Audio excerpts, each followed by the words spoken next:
Good morning. This is Jim Harvey, president of Opus 111 Group, and this is Your Money Week. I wanted to discuss this week the implication of taxes and tax-efficient portfolio management. We've been getting a lot of questions from our clients like, oh my gosh, we made a lot of money last year, and yet my account doesn't seem to be up a lot. It's easy to forget that number one, last year when we were looking at our client accounts, we're always looking for ways to take some tax losses. Why? Because obviously whatever loss we can get reduces the taxable gain. You can use short-term gains against long-term gains and vice versa. And even if you don't use all of those gains in a given year, you can carry them forward, at least under current tax law. But people have forgotten that, we've had a kind of a market correction. So I wanted to start by giving you some statistics on basically four different indicators of the market, just so you have an idea of what's going on right now. So for example, the S&P year to date is down almost 8%, down 7.94%. And when you look back a full year, it's up 4.78%. So when you're looking at your statements at the end of the month, you're like, wow, I don't understand. I paid all these taxes last year, and yet my account is, the same or up a little or down a little. Well, that may be the reason. So you look at the NASDAQ, it's way more profound. Year to date, the NASDAQ is down 15%, but unlike the S&P, which was up almost 5%, it was down 5.51%.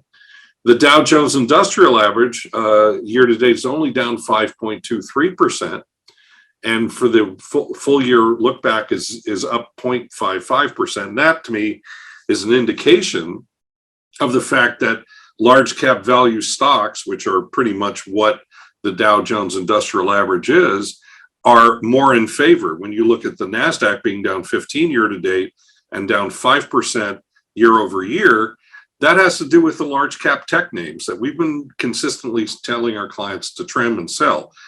And in fact, we did that last year with some of the big names, the Microsofts and the Googles and the Facebooks and the Netflix and the Amazon. So when you're looking at your statements on a monthly basis and you get this tax bill, I don't blame you. Like, why am I paying all these taxes? Well, that's because we actually were taking profits on those big stocks before they went down.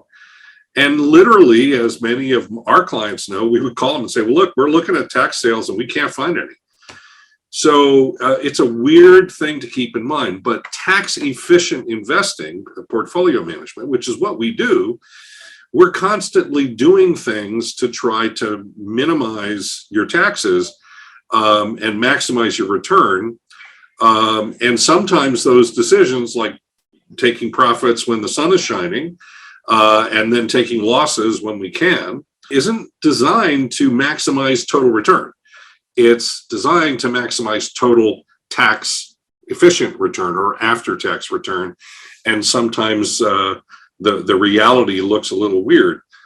But again, right now with the market down, what do you think we're suggesting people do? And what do we think you should do?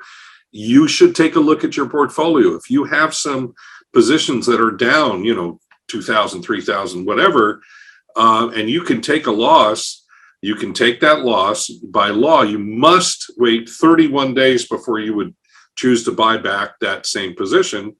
And then you can either buy that same position and write back or find something else. And if you're going to find something else, you can take the loss today and buy the something else today as well, because you're not buying the same thing.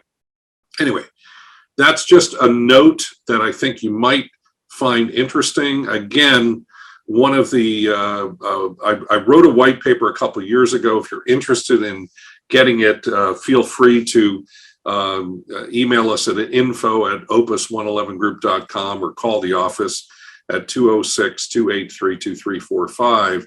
And we will send you a copy of a report that I wrote, a white paper about the differences in reporting. It's rather long, but it is detailed. But it pretty much describes the fact that sometimes you look at the performance numbers on an index, and it's up 28% or it's up 9% or whatever, and you go, well, I'm not getting that. Well, that's because the way in which performance is reported on the newspapers and the internet and that kind of thing is what's called time-weighted return. But what you actually care about is how did I do? And that's called internal rate of return or dollar-weighted return. And often the decisions that one makes in managing your money, or that you and I make together in managing your money, is not designed to maximize total performance return. It is to make the money do for you what you need it to do, such as pay your taxes, take tax losses, buy a RV or a boat or a vacation home, pay for a kid's education or a wedding or whatever. And we all tend to forget about those decisions when we're looking at our market performance.